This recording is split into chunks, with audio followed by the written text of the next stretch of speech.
2029లో పులివెందులలో టీడీపీదే విజయం అన్నారు ఇన్ఛార్జ్ మంత్రి సవిత. వచ్చే సాధారణ ఎన్నికల్లో పులివెందులలో టీడీపీ విజయం సాధించడం తథ్యమని, రానున్న స్థానిక సంస్థల్లోనూ పసుపు జెండా రెపరెపలు ఖాయమని మంత్రి సవిత ధీమా వ్యక్తం చేశారు. పులివెందుల టీడీపీ కార్యకర్తల పోరాటం తిరుగులేనిదన్నారు. 2019 ఎన్నికల్లో ఒక్కసారి ఛాన్స్ అంటూ బ్రతిమలాడిన జగన్ కు పులివెందులలో 93,000 మెజార్టీ వస్తే 2024 నాటికి 60,000కు తగ్గిపోయిందన్నారు.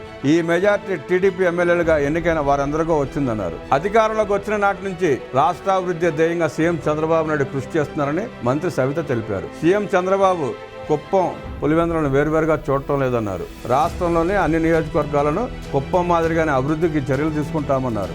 ముఖ్యంగా పులివెందుల అభివృద్ధికి ప్రత్యేక చర్యలు తీసుకుంటామని మంత్రి సవిత వెల్లడించారు. రాబోయే స్థానిక సంస్థల ఎన్నికల్లో పులివెందులలో అన్ని స్థానాల్లో టీడీపీ అభ్యర్థులను గెలిపించి సత్తా చాటుదామని ఆ పార్టీ కార్యకర్తలకు, నాయకులకు మంత్రి పిలిపించారు.